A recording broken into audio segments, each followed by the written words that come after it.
Dans la vie, il y a 3 types de personnes à qui on ne peut pas donner conseil. Premier type de personnes, les femmes amoureuses. Tu as fait comment pour donner conseil à la femme amoureuse? Deuxième type de personnes, ils sont beaucoup devant leurs écrans, seulement sur la 3, les fans de Messi.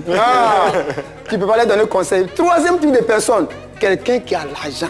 Est-ce qu'on conseille ça? Non. C'est la bête décalée Montana. Oui, gros bisous à la belle. Un bon aussi aux bêtes sur le plateau. Voilà, comme vous le savez, toujours le représentant de Tom Sawyer en Côte d'Ivoire. Et enfin, celui qui a pour philosophie la sympathie, la bête loxée, Neji. Original Fireman Bombo 4, mes petits camarades qui nous suivent en ce moment. Ja Rastafari! Yeah! Et celle qui représente la belle franchise, la belle Eva! La belle, hein? Ouais. Merci. Alors, au menu du jour, la bête qui embête dans quelques instants. On aura également la belle ou la bête, Génie en brousse et la bête curieuse. Et enfin, dans la dernière partie de l'émission, on aura On s'en mêle. Aujourd'hui, on a reçu le témoignage d'un homme du showbiz qui est face à une difficulté. Écouter les rumeurs qui courent sur son protégé ou faire confiance entièrement à celui-ci, sachant que les rumeurs sont persistantes et il entend même dire que ce dernier en voudrait à sa vie. Il a énormément de réticence vis-à-vis de ce dernier. Il se demande s'il doit continuer de l'aider ou tout simplement arrêter. C'est une histoire poignante pour laquelle on aura besoin de vos contributions. On vous dira comment participer dans quelques instants. Pour l'heure, il est prêt pour embêter nos stars. C'est la bête qui embête.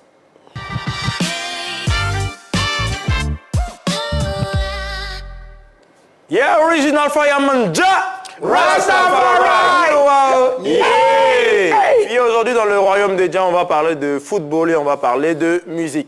On commence aujourd'hui avec le football, avec le match Chelsea-Tottenham qui a eu lieu le dimanche dernier, où les deux entraîneurs, Thomas Tuchel et Antonio Conte, sont dans le viseur de la Ligue anglaise pour conduite inappropriée. Thomas Tuchel, le match s'est terminé sur le score de 2 buts partout et les entraîneurs se sont affrontés lors d'une poignée de mains musclées respectifs et l'arbitre de la rencontre, Anthony Taylor, a sorti le carton rouge pour les deux entraîneurs. Donc on espère vraiment qu'ils arriveront vraiment à dépasser cela. Mais c'est ce qu'on aime dans la première ligue anglaise, c'est les affrontements sur le terrain et en dehors du terrain.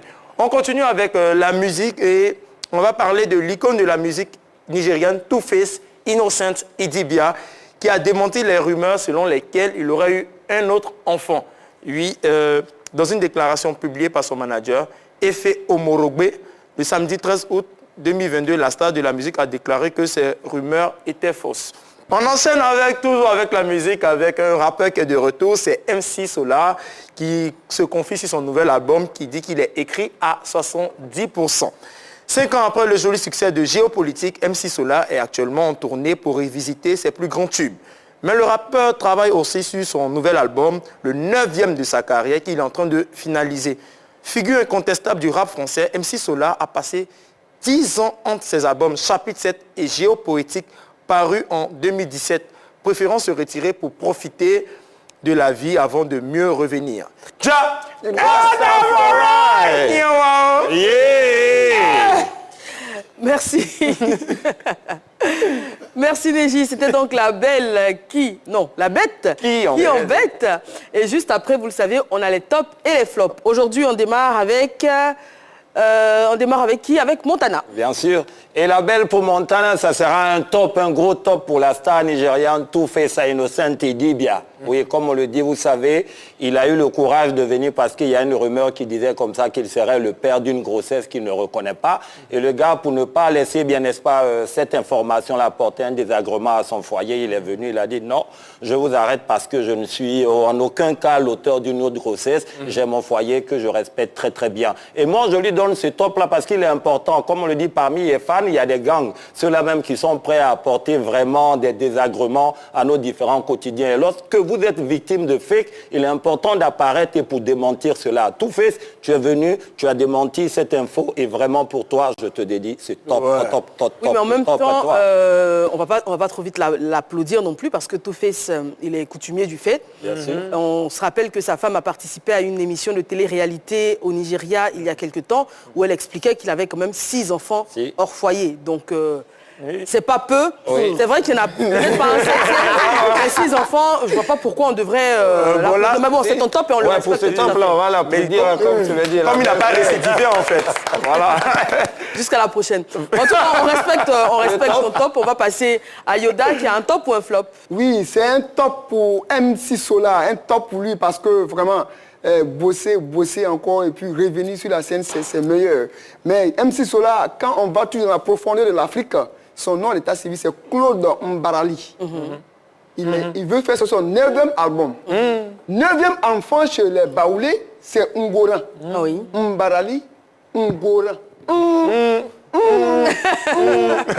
fois, ça veut dire il faut faire attention. D'accord. Voilà. Donc c'est ce qu'il a vu. Il dit, s'il ne fait pas attention, que je ne suis pas le sage Daniel Goldman, c'est pas bon. C'est pourquoi il a fait retour pour aller voir sa famille en arrière. Tu vois, aller profiter un peu de la famille, vraiment des vacances avec ses enfants, tout ça. Donc c'est ce qui fait de lui vraiment un artiste complet. Parce qu'un artiste de sa trempe, avoir le temps pour sa famille encore et préparer un album qui est près d'il y a 70%, bravo mon gars, tu as mon top. Merci beaucoup. Voilà. Merci Yoda. La belle ou la bête, c'est tout de suite, c'est maintenant, c'est tout chaud et c'est l'affaire de Guizot.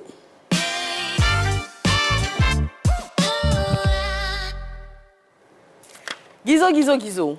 Aujourd'hui, on lâche une belle ou on lâche une bête? Aujourd'hui, la grosse bête lâche une belle. Une belle pour le style vestimentaire le moins cher au monde. Un style vestimentaire que tout le monde peut se procurer, qui est accessible à tout le monde. Et ici même, je vois un peu ce style vestimentaire là, mais on va parler de ça.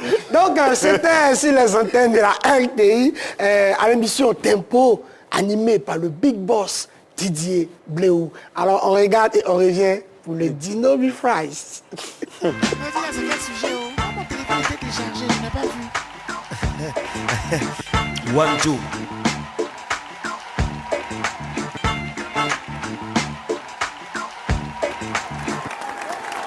Bonsoir à toutes et à tous.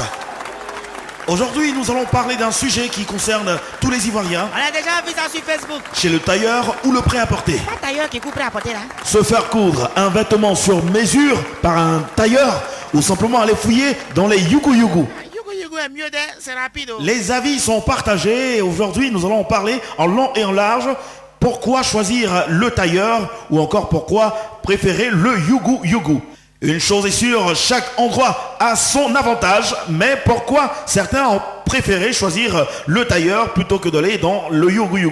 Et on va en parler aujourd'hui en long et en large avec nos différents invités. Moi par contre, vous le savez, moi je ne m'habille que chez le tailleur.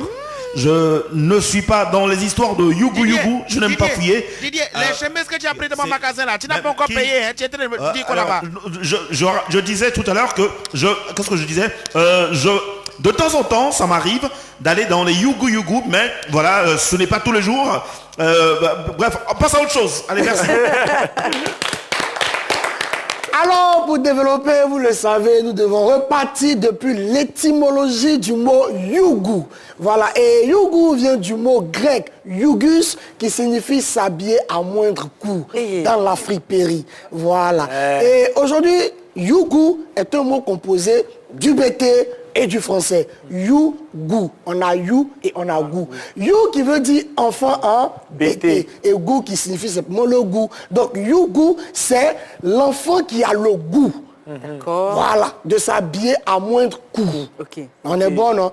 Et aujourd'hui, quand vous entendez, on a cassé le prix. Et approchez, regardez. Je ne connais pas l'argent, hein. Client oiseau dépassé. Effectivement, client oiseau, c'est qui? Vous voyez, les oiseaux, souvent viennent sur une fleur, ils laissent une fleur et ils repartent sur une autre fleur. C'est comme ça les clients oiseaux. Qui viennent, ils voient un tas de yugu, ils prennent, ils trient, mais ils ne payent pas, ils vont à l'autre côté. Et quand c'est comme cela, c'est compliqué. Mais yugu aussi, pour ceux qui ne savent pas, chez les stars aussi, on casse les balles de yugu. Ah ouais?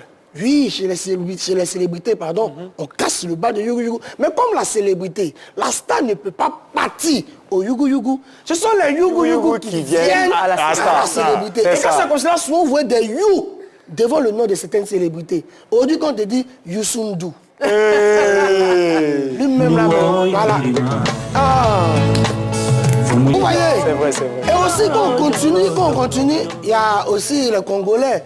Quand tu parles de Youssoufa, Youssoufa aussi, c'est comme ça. Balle vient chez Youssoufa. Et c'est comme ça que c'est compliqué. Les ruelles les plus belles, les lumières, Hey, les Panam, les One Love Redeem, les Bad Boy Didi, les Boukam, les coupables, les Tupac, les Biggie, les absents, les soupirs, les accents, les sourires, les barbares, les bazars, les bagarres, les fous. Et on ne peut pas parler de toutes ces célébrités sans parler aussi des célébrités ivoiriennes. Oui. Vous avez Youlé. Même c'est Yougou. Petit. Voilà.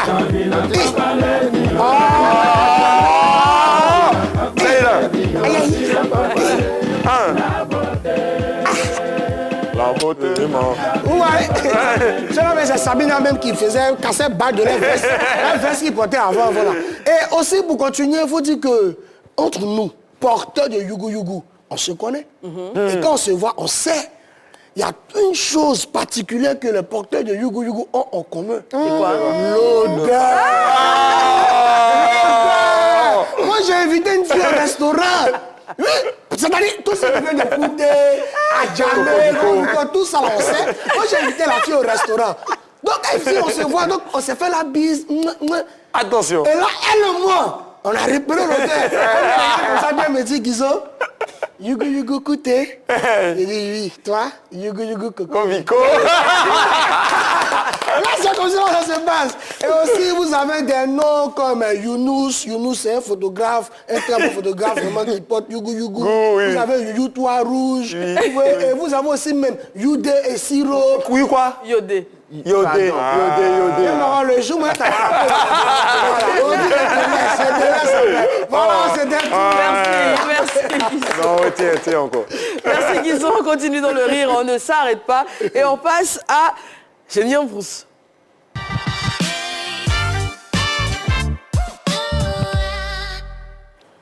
On a tenté de savoir aujourd'hui ce que signifiait a cappella dans le monde musical. La cappella, c'est quelqu'un qui est prêt sur la respiration de chanter ce qui est dans son cœur. Atapela. Bon, vrai, je ne connais pas Atapela. Comment la musique, quelle musique on appelle cappella? Mais cappella, c'est improvisation. C'est ce que cappella, pareil comme Nengila. Et c'est le Congolais. Mais il est moyen de chanter de la langue naturelle, n'a rien à voir. La monnaie, on dit, nous on peut prononcer d'ici. Nengila. A cappella, est-ce qu'on aura la bonne signification sur le plateau? On démarre tout de suite avec Neji. A cappella. A cappella, dans la musique, c'est quelqu'un qui chantait sans instrument. C'est-à-dire c'est un homme qui s'appelle Capella et de son style, il a fait sortir la cappella. Génie en brousse. Montana. Oui, il a failli trouver, mais il est passé à côté. Au fait, vous savez, dans le Youssumba, il y a Capello. Le jour Capello n'est pas là, que tu chantes à sa petite sœur, c'est Capella. Donc... En brousse. Yoda. A cappella. Oui.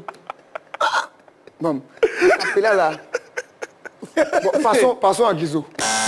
Guizot. A cappella pour dire qu'une personne chante sur la plage d'Acapulco. En brousse, la bonne réponse, on va la voir tout de suite.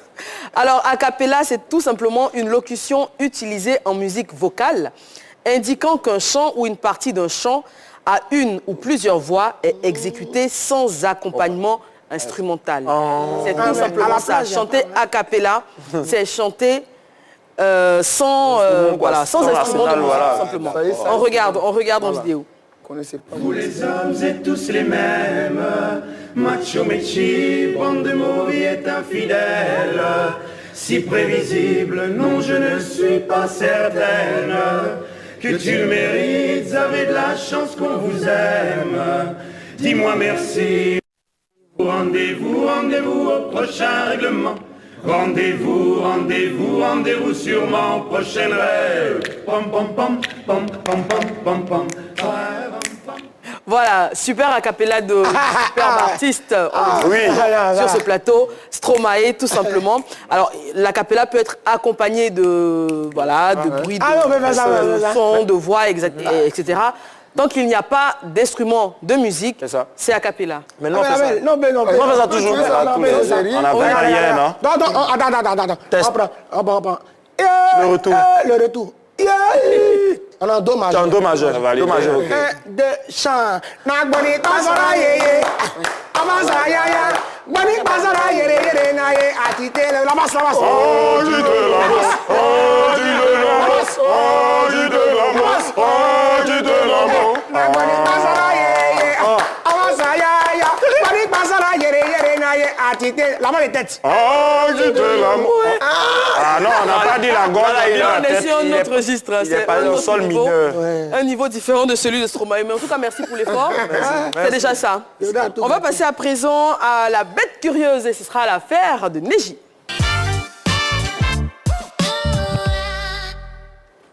Alors Neji, de quoi est-ce qu'on parle aujourd'hui? Aujourd'hui, on parle d'arbitrage et d'arbitres vraiment très influents. Mais je vais demander déjà aux bêtes de scène ici comment elles réagiraient si un arbitre ne sifflait pas en leur faveur.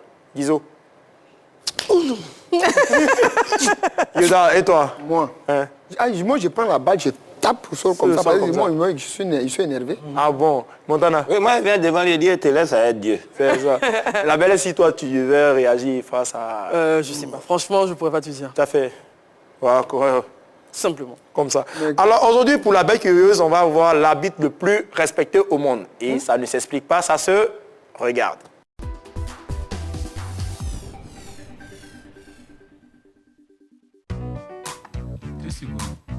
Ne prenez pas de risques. Décidez avant. Est-ce qu'il est un préservatif même? Tu es à l'aise, non? Oui, je suis à l'aise. Tu n'as pas dit que tu étais à l'aise. Ah, je sais ce que tu veux. Exigez, choisissez Complice. C'est ça que je voulais. Complice, le préservatif masculin. Pur plaisir.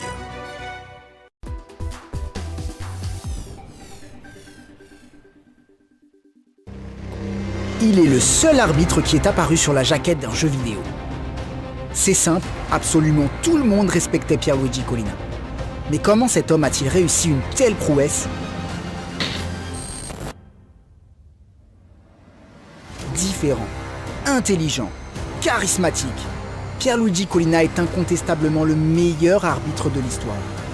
Outre le fait qu'il prenait souvent les bonnes décisions, l'Italien était capable de faire taire n'importe quel joueur sur un terrain. Sa méthode, une autorité naturelle inégalable et un regard aussi tranchant que l'épée d'Arya Stark. C'est simple, tous ceux qui ont tenté de le défier sont repartis la tête baissée, tel un enfant qui venait de se faire disputer. On plaisante pas avec le patron. En fait, les joueurs l'aimaient profondément. Sur le terrain, Collina était le maître du jeu, le maître du temps. Il gardait toujours le contrôle. Et dire qu'il a failli ne jamais faire carrière. À 24 ans, Pierluigi développe une forme grave d'alopécie. Malheureusement, l'arbitre perd tous ses poils et tous ses cheveux en l'espace de 10 jours. Il perd aussi son droit d'arbitrer. La fédération italienne estime que sa maladie peut nuire à l'image du football italien. Même si les médecins l'autorisent à arbitrer, Collina doit rendre son sifflet. On considérait que l'image d'un arbitre sans cheveux n'était pas une image adéquate pour le calcio à cette époque. Finalement, le public se montre compatissant avec l'arbitre. Pas de moquerie, pas d'insultes, mais un profond respect. Collina est de retour 3 mois après sa suspension. Convaincre qu'un arbitre chauve pouvait diriger un match avec brio a été une belle victoire pour moi. Cette expérience douloureuse lui a permis de revenir plus fort. Plus motivé que jamais, il a gravi les échelons de l'arbitrage pour arriver au sommet. C'est lui qui a arbitré la finale de la Ligue des Champions en 1999. 3 ans plus tard, Collina atteint l'apogée de sa carrière en arbitrant la finale de la Coupe du Monde entre le Brésil et l'Allemagne. Tout le monde du football est alors unanime pour dire que cet homme est né pour être arbitre. Le charisme, tu l'as ou tu l'as pas. Wow, quelle carrière. Et apparemment, vous le connaissez tous sur le plateau. Le vieux de la vieille. C'est quoi son regard ou ses décisions? Son regard, son charisme, il ne se laisse pas influencer par n'importe quel joueur. Il est sur sa loi, il ne se laisse pas perturber en fait. Il est dans le meilleur championnat, le calcio italien, où il y a des fautes, où les joueurs sont charismatiques. Pour l'époque, c'est quelqu'un qui s'est vraiment imposé, qui a été sur la jaquette d'un jeu vidéo. ça prouve vraiment tout le travail qu'il a pu faire jusque-là, jusqu'à sa retraite en fait. Très bien. Merci Neji. Je t'en prie. Alors c'est tout pour la bête curieuse et demain encore je cherche la petite bête pour vous parce qu'il faut ça. 3 fois plus insolite, 3 fois plus de bêtes curieuses. Je reste avec toi parce qu'on passe à On s'en mêle et j'aimerais encore une fois remercier nos différents témoins qui n'hésitent pas à nous solliciter et c'est avec joie, plaisir qu'on vous reçoit en toute discrétion, en tout anonymat et qu'on prend en compte vos différentes problématiques. D'ailleurs, si vous faites partie donc des personnes concernées, on parlera donc de sport et de musique, n'hésitez pas à nous solliciter. Pour participer, Neji? Pour participer, il faut appeler le 27 21 59 93 99 sur les différents canaux où vous nous suivez, le bouquet canal le numéro 203, Star Times le numéro 740, la TNT le numéro 3. Si vous n'arrivez pas à nous suivre sur les différents canaux, les différents écrans, vous pouvez nous suivre sur Facebook, sur la page officielle Facebook, la 3. Merci Neji. On passe tout de suite au témoignage et on revient sur le plateau pour en discuter.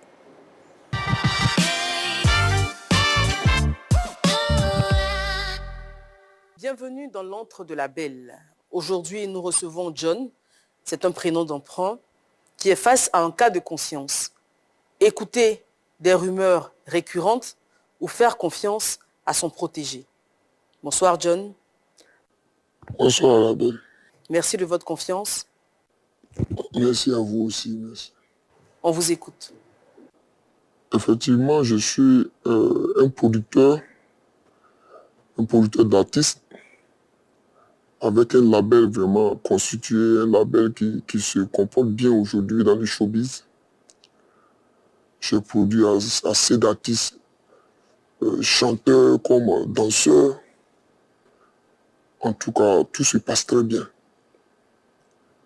J'ai produit un artiste qui a fait sortir le nom de mon label à travers ses productions. Et cet artiste-là a vraiment fait beaucoup pour mon label ces dernières années. Mais malheureusement, il est décédé. Il est décédé et il m'a laissé un enfant. Il a eu un garçon. Et avant qu'il ne rende l'âme, il a voulu vraiment que je puisse vraiment m'occuper de son enfant, le prendre comme mon fils, puisque d'ailleurs je n'ai pas d'enfant.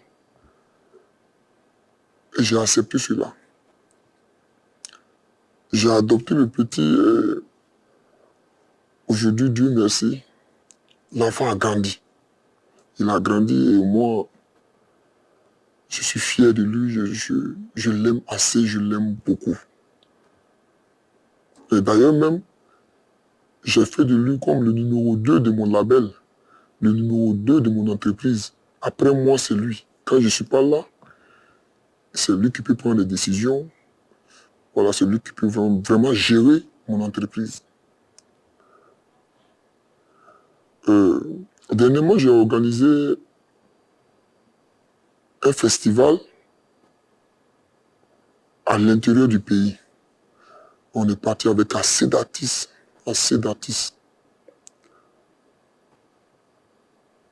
Et quand le festival est fini, on était tellement contents parce que tout s'est bien passé. On a voulu vraiment s'éclater, s'amuser.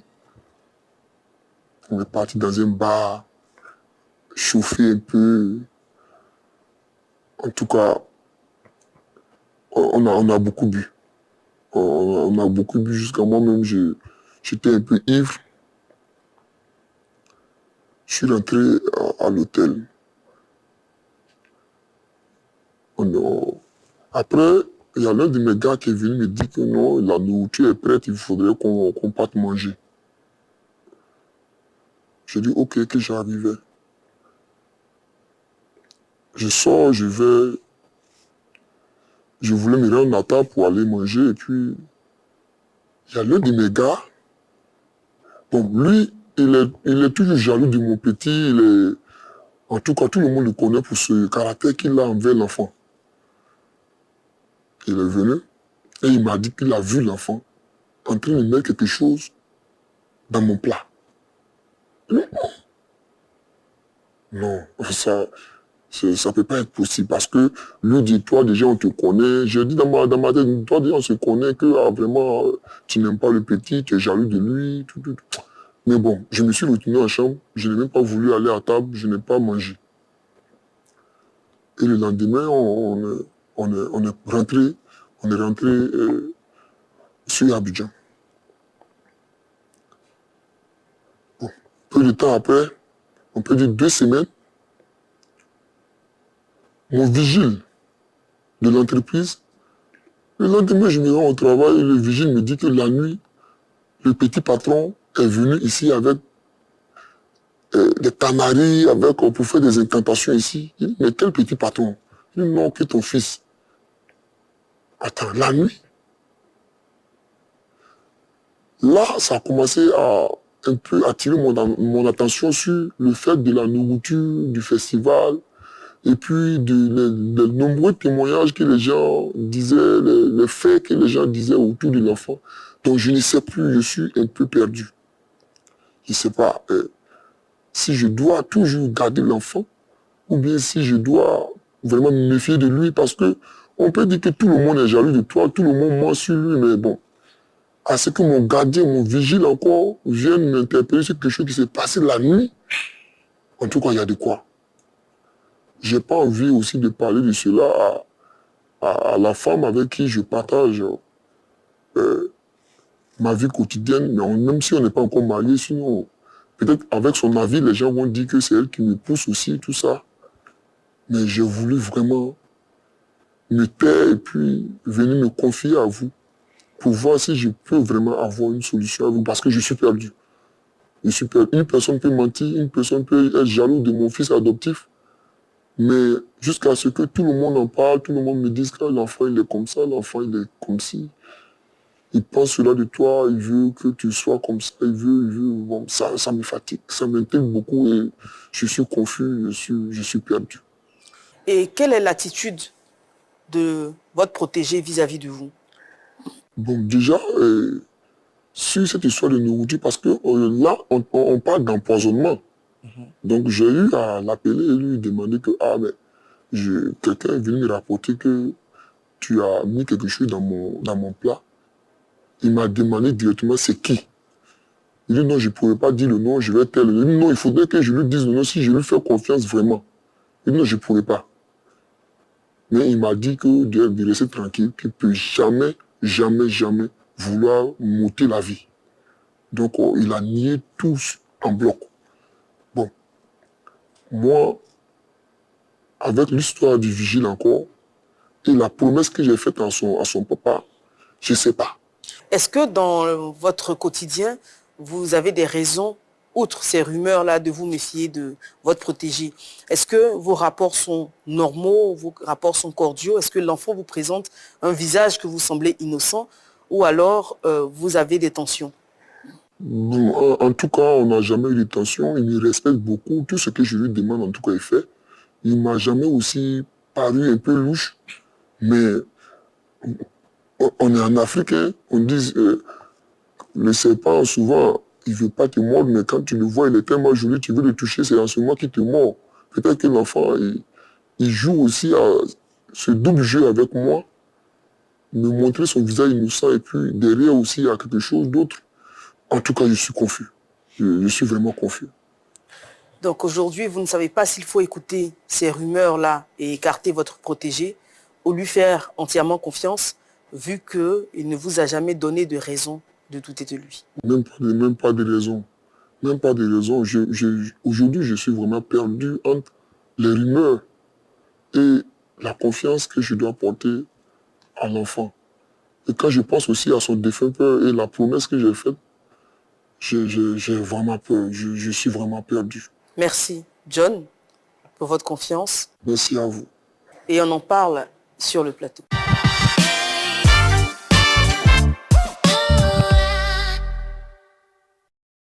Alors, on vient donc d'écouter le témoignage de John, qui a à charge son fils adoptif, on dira, donc le fils de son défunt ami.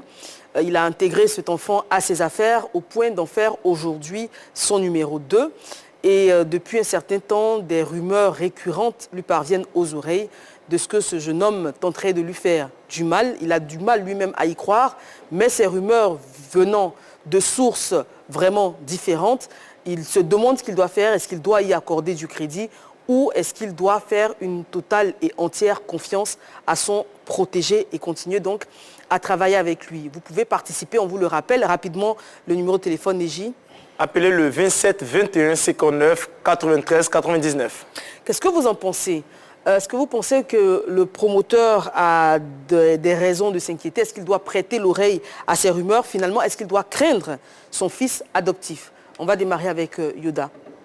Bon, pour moi déjà, il n'a même pas de raison à craindre son fils adoptif. Non, il n'y a pas de raison. Qu'il reste tranquille. Tu sais, en Afrique, là, les gens parlent. Laisse les gens parler. Laisse les gens parler. Tu n'as pas encore vu, non? Donc attends d'abord quand tu vas voir. Donc il n'a pas de raison à s'inquiéter. Malgré le fait que les rumeurs arrivent de plusieurs personnes différentes. C'est pourquoi on appelle ça rumeur. D'accord. Voilà. Donc pour toi, il doit accorder toujours sa confiance à son protégé. C'est ça. Montana, qu'est-ce que tu en penses? Oui, moi je dirais qu'à chaque sang, chaque éducation, chaque moralité, étant donné que c'est son fils adoptif, c'est pas son propre sang, dire qu'il devait plutôt le craindre, c'est un peu trop dit, mais je dirais plutôt qu'il doit se méfier, quoi. Voilà, c'est plus la méfiance que je vois pour lui. Donc il doit. Il a prêté serment à son défunt partenaire en disant, écoute, je vais continuer la garde de ton fils, mais bon, aller jusqu'à le craindre, c'est un peu trop dit. Moi, je parlerais plutôt de méfiance. De méfiance. Ouais. Neji. Oui, il a toutes les raisons du monde de le craindre. Oui, parce que là, il y a une question de vie ou de mort. Parce qu'on parle de qui et on parle de quoi? On parle d'un père de famille, un père, c'est-à-dire quelqu'un qui a décidé de prendre le fils adoptif de son ami. Enfin, le fils de son ami comme fils adoptif. C'est ça. Voilà, autant pour moi. Mais cette personne est prête à le poignarder dans le dos. Selon les rumeurs. Selon les rumeurs. Et les rumeurs, oui, il y a les collaborateurs, on va dire, les collaborateurs jalousent le poste qu'il veut offrir à son fils adoptif. Mais le vigile, qu'est-ce qu'il lui gagne? Et le vigile, son premier rôle, c'est de veiller à la sécurité de son patron. Donc, s'il l'a dit, c'est qu'il a forcément vu. Donc, il a vraiment beaucoup de raisons de craindre pour ça. Qu'est-ce qui prouve? D'accord, Yoda, 2 minutes. On va prendre l'avis de M. Chilo, qui nous appelle. Allô?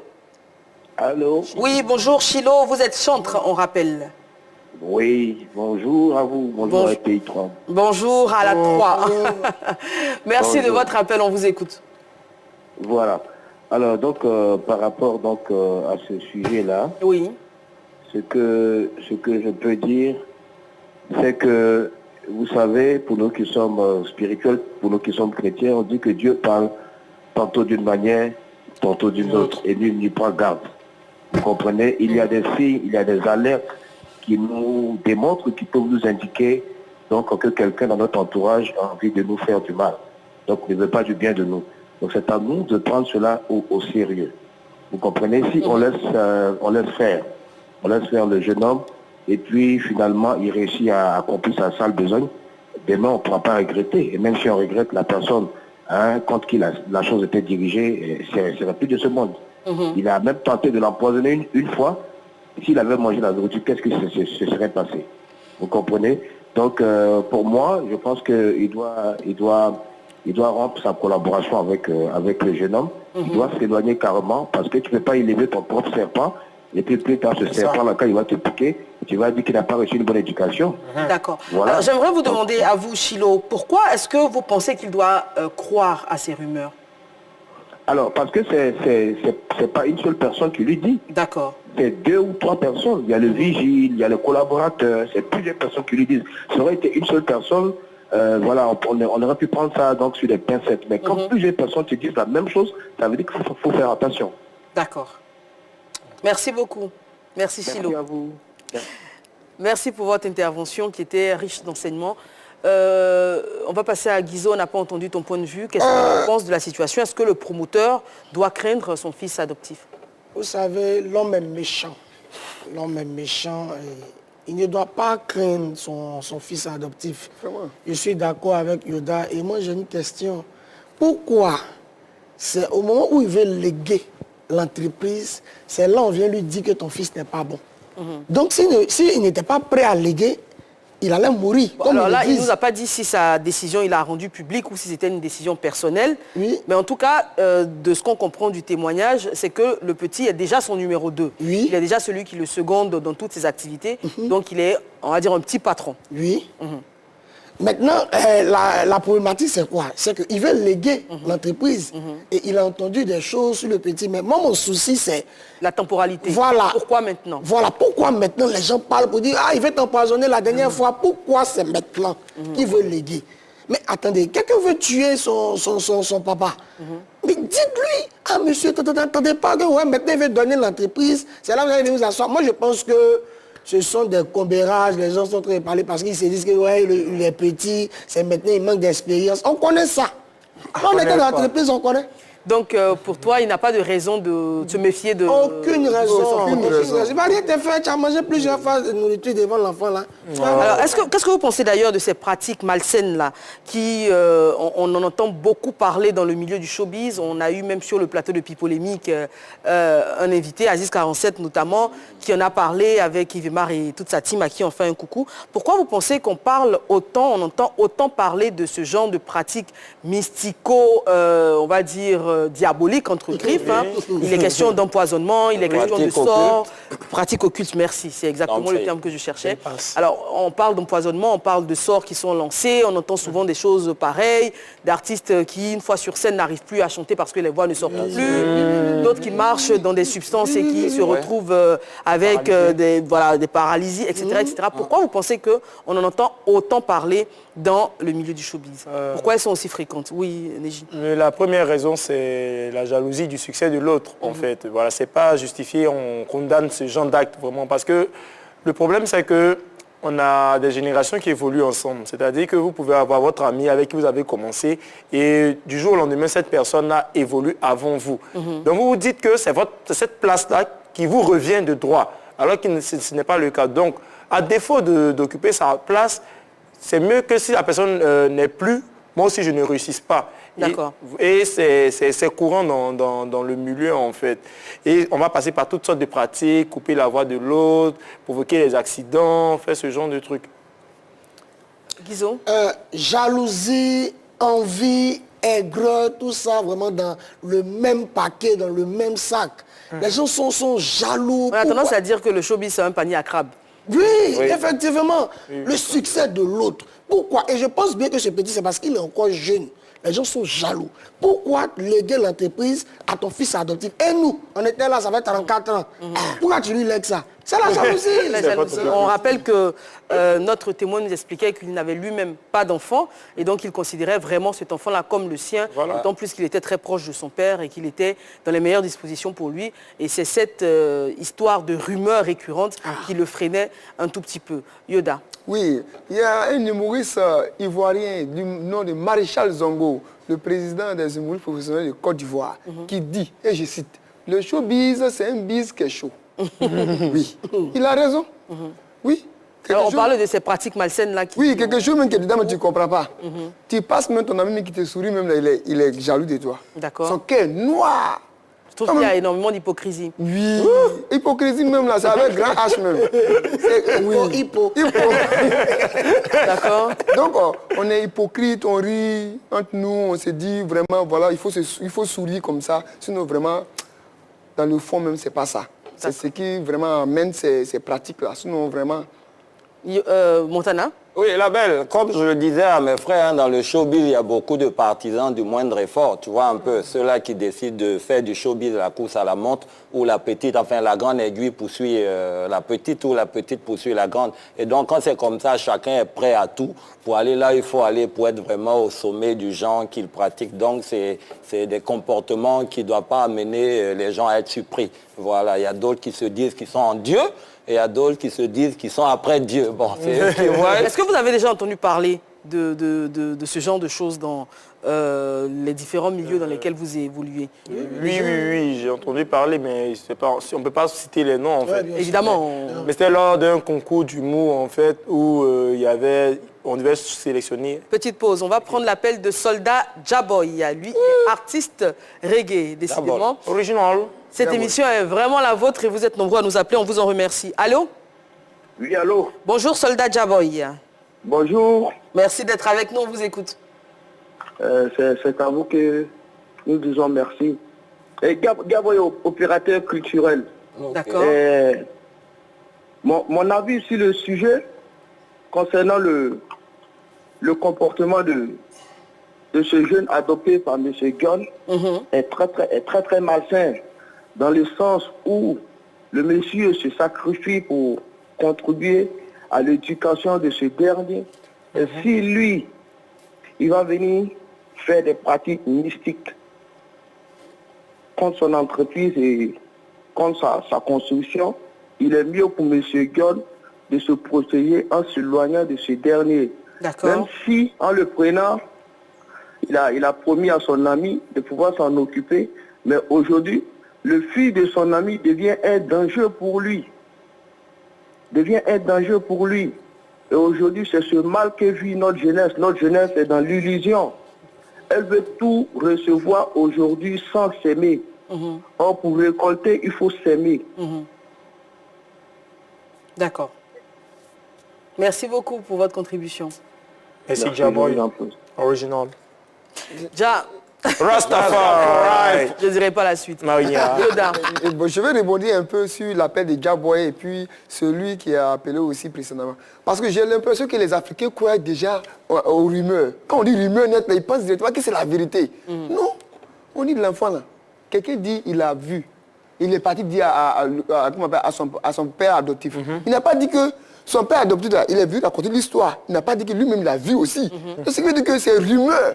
Pourquoi là, les deux appelants là, ils pensent que... Alors, il y a une différence entre des rumeurs et puis ce qui se passe. Alors, des rumeurs, c'est il paraît que, on a entendu dire que. Alors que là, ce sont des témoins oculaires qui sont venus rapporter. Voilà, c'est différent. Alors, mon expression rumeur n'est peut-être pas la bonne. Parce que là, il y a une différence. Ce n'est pas des choses qui ont été entendues sur l'enfant et qui ont été rapportées. Ce sont des témoins, en l'occurrence oculaires, qui ont vu des choses et qui ont rapporter donc ce qu'ils ont vu. Donc, ce n'est pas vraiment des rumeurs. Mais en tout cas, on va rester sur ça et se demander, et vous demander d'ailleurs, comment est-ce que vous auriez réagi à la place du protégé s'il était vraiment innocent. S'il est vraiment innocent et qu'il a vraiment toute cette cabale-là contre lui, on le dit, c'est une hypothèse, hein. On n'en sait rien. Comment est-ce qu'à la place du protégé, vous auriez réagi, Guizot? Moi, je viens devant mes détracteurs. Voilà, je viens parce que là, on suppose que je suis innocenté, c'est ça. Voilà. Je viens à grand frère, grande soeur, balater. Concentrez-vous sur votre travail. C'est le plus important. Je suis jeune, intelligent, je déborde d'énergie. C'est ce que Dieu m'a donné. Voilà, vraiment balater, je ne suis pas en guerre contre vous. Voilà, aujourd'hui, vous voyez, vous avez dit des choses sur moi, j'ai fait tant, je sais tant, mais aujourd'hui, Dieu qui est bon, m'a innocenté. Grand frère, pardon. Si j'étais manqué de respect, pardon. Mais concentre-toi sur ton travail. Yoda, à la place du jeune homme, dans l'hypothèse où il est complètement innocent de tout ce dont on l'accuse, réaction? Non, pour moi, c'est œil pour œil, dent pour dent. Oui, non, le vigile là. D'abord, je commence par le vigile. Oui, parce que peut-être que pour le vigile, il n'a pas vu le petit, mais en train de faire des incantations. Hein, en train d'envoyer Canary, peut-être que quelqu'un lui a glissé un billet de 1000 francs. C'est pourquoi il a réagi comme ça. Oui, je vais le virer en même temps avec les billets. Il va laisser reposer. Voilà, et puis je reviens maintenant aux membres même de notre staff. Il a dit que c'est moi le boss. Donc... Pas encore. Hein. Il est pour le nom. Oui. Donc, on sent des velléités de... Qui dit dit le fils. Oui, la belle, comme on le dit, un comptable du jamais au bureau tant qu'il n'y a pas manquant. Donc, c'est une manière de dire, s'il ne se reconnaît pas dans ces accusations, c'est simple. Moi, à la place du fils, j'appelle les concernés, c'est-à-dire ceux-là même qui sont à la base de ces accusations-là. Et en face de mon père biologique, non, mon père adoptif, autant pour moi, il dit, les gars, moi je ne me reconnais pas dans ce que vous êtes en train de dire là. C'est du face-to-face et je pense que là, on rappelle que le jeune en question a refusé de dire d'où venaient les accusations. Mais on y revient. Oui. Pour l'heure, on a M. Kwadjo qui est en ligne et il nous appelle de Yamoussoukro. Allô? M. Kwadjo. Oui, allô, madame. Bonjour, M. Kwadjo. Bonjour, madame. Bonjour, la belle. Bonjour à vous. Bonjour à tout Yamoussoukro. Mais et nous? Et nous? Ouais, bonjour à tous les chroniqueurs. On vous écoute. J'aime beaucoup votre émission, ça me fait beaucoup de plaisir. Merci. Merci beaucoup pour tout ce que vous faites. Merci. Alors, c'est comme moi je dis, papa il va se... On dit, Dieu connaît bagarre qu'elle vous. C'est Bella qui fait exprès. Lui-même, la vérité est déjà devant lui. Il fait un temps pour lui dans l'émission pour dire non que lui, c'est pas ce qu'il va faire. Il sait ce qu'il va faire. Quelqu'un t'a déjà menacé, on t'a montré que dans peut-être il était... Et puis ça arrive, il fait ce qu'il t'attend derrière. Il fait exprès, il fait ce qu'il fait. D'accord. Donc pour vous, M. Kwadjo, quelle devrait être l'attitude donc, de John? Il n'y a pas... On ne peut pas poser quelqu'un qui ça va. Tu ne peux pas se conduire sur quelqu'un même qui est là et puis on te dit qu'il s'arrête en fois. Quand tu dis que tu ne crois pas, c'est quand tu as mouru là que tu as croire. On espère ne pas en arriver là. En tout cas, merci M. John pour votre intervention. Merci à vous. Merci beaucoup, merci M. John. On avait pris l'avis de tout le monde sur cette question. Panéji, on t'écoute avant de passer donc au conseil pratique. Si moi je suis innocent, je fais un direct Facebook. Partager les cœurs et tout. Wow. Juste pour rire. Mais le truc en fait, c'est que si tu te reproches rien, tu n'as pas besoin de prouver ton innocence en fait. Et je crois qu'il a assez vécu dans le milieu de la musique avec son père adoptif pour tout simplement partir. C'est moi je pars en fait. Je quitte la maison pour laver tout soupçon en fait. Genre je prends ma maison, je vis en dehors de lui. On reste toujours en contact, mais je m'éloigne vraiment pour ne plus... Parce que lui n'a pas la paix, moi aussi je n'ai pas la paix. Parce que s'il arrive quelque chose, on dirait que c'est moi et puis voilà. Donc je m'éloigne. Donc là, on va continuer avec les conseils pratiques et très rapidement, parce qu'on n'a plus qu'une minute d'émission. Que devrait faire John, notre promoteur? On rappelle que c'est un nom d'emprunt. Guizot. Voilà, de ne pas rompre la parole donnée à son défunt ami. Et s'il veut de se méfier, de voir un peu les gestes de son fils adoptif, mener des enquêtes et puis voilà. Yoda? Non, je dirais à John comme ça que la vérité est fille du temps. Donc, il n'a qu'à patienter. Et puis, il n'a qu'à savoir que le défunt, les morts là, ils ne sont pas morts. Ils ne sont pas morts, ils nous regardent. Montana. Oui, John, comme on le dit, il n'y a jamais de fumée sans feu. C'est vrai, peut-être qu'il n'y a pas l'incendie, mais si tu vois une fumée quelque part, dis-toi que ça brûle, donc méfiance oblige, quoi. Neji. Avant de commencer, il y a les réactions Facebook. Il y a des internautes qui ont écrit, il faut chercher les preuves de sa culpabilité avant de l'inculper. Merci. Mais les gens ne sont pas sérieux, tu veux aider, c'est toi, on va tuer. Merci. Deuxième réaction, il n'y a que les jaloux qui veulent vous séparer, ne laisse pas les gens vous diviser. Voilà, c'est des conseils qu'il faut prendre en compte, John. Moi, ce que je peux dire, c'est que tu as beaucoup fait pour ton fils adoptif. Ne reste pas, comment on appelle ça, ne fais pas les choses à moitié. Voilà, les gens sont jaloux, ça peut être même le vigile, ça peut être tout le monde autour de toi. Mais laisse la liberté au petit de créer lui-même son propre héritage au lieu de mettre toutes ces charges-là sur lui. Alors pour finir, moi je dirais tout simplement, pour t'emboîter le pas, que déjà la décision d'en faire ton fils presque héritier est salutaire. Ce genre d'amitié a tendance à disparaître. Aujourd'hui, il y a énormément de faits qui te sont rapportés. Très cher John, essaie de mener à ton niveau tes propres enquêtes, parce qu'il n'est pas exclu que l'enfant soit victime d'une cabale. Tout comme les différentes rumeurs, ou en tout cas les faits qui t'ont été rapportés, peuvent s'avérer effectivement exacts. Donc, il faudrait mener une enquête très sérieuse et ensuite prendre ta décision finale. Mais en tout cas, merci pour ta confiance. Dans le top. Je rappelle que nous avions la grosse bête Guizot. Akpama did not be fried. Today. La bête skinny, Yoda le bon. Toujours dans la profondeur de l'Afrique. La bête décalée, Montana. Tom Sawyer au rendez-vous. Et la bête loxée, Neji. Yeah! Avec nous, la belle des belles du royaume des belles. Merci à vous. Rendez-vous demain, même heure, même canal. C'est la 3.